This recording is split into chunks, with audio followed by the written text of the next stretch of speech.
नमस्कार, मैं शालिनी स्वागत करती हूं आपका द न्यूज इंडिया लाइव पर। आइए नजर डालते हैं आज की बड़ी खबर पर।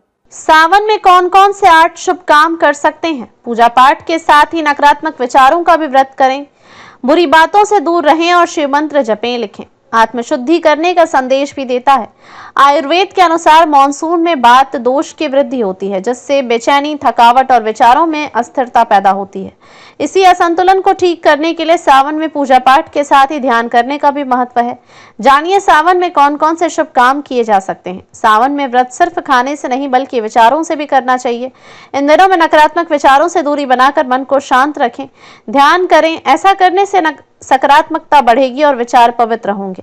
अभी बारिश का समय है और कभी कभी पूरे दिन धूप नहीं निकलती है, मौसम में नमी रहती है। ऐसे में हमारा पाचन अव्यवस्थित हो जाता है, इसलिए इन दिनों में सात्विक भोजन करना चाहिए। सावन में तामसिक भोजन जैसे प्याज, लहसुन, तले भुने और मांसाहारी खाने का त्याग करें।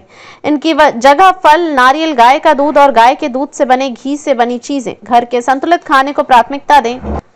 ये भोजन आसानी से पचता है। ये समय भावनाओं की शुद्धि का भी है। शिवलिंग पर जल चढ़ाने की परंपरा है। शिवलिंग पर जल चढ़ाकर क्रोध, लालच, ईर्ष्या जैसे बुरे विचारों को छोड़ने का संकल्प लेना चाहिए। इन दिनों में पूजा पाठ के साथ ही मंत्र जप और ध्यान करने का विशेष महत्व है। पूजा पाठ के लिए समय ना हो तब भी कम से कम मंत्र जप तो जरूर करना चाहिए। ओम नमः शिवाय मंत्र का जप कभी भी कर सकते हैं। सुबह टहलते टहलते भी मंत्र का जप कर सकते हैं। पूजा पाठ और मंत्र जप के साथ ही कुछ देर शिव के नाम या शिव मंत्र लिखने का शुभ काम भी कर सकते हैं। मंत्र लिखते समय भगवान का ध्यान करें और बुरे विचारों को छोड़ने का संकल्प लें। ऐसा करने से मन शांत होता है और एकाग्रता बढ़ती है।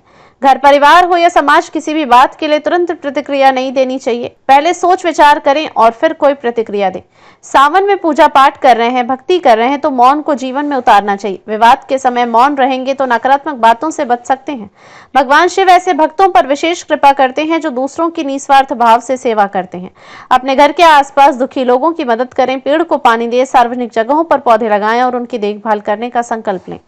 पूजा पाठ के नजरिए से भक्त को सुबह ब्रह्म मुहूर्त में बिस्तर छोड़ देना चाहिए। सुबह जल्दी जागें और स्नान के बाद उगते सूर्य को जल चढ़ाएं। इसके बाद भगवान की पूजा करें। ऐसा करने से दिन भर सकारात्मकता बनी रहती है। जल्दी जागने से आलस भी दूर होता है और काम करने की ऊर्जा बनी रहती है। अब तक के लिए बस इतना ही। देखते रहिए द न्यूज इंडिया लाइव।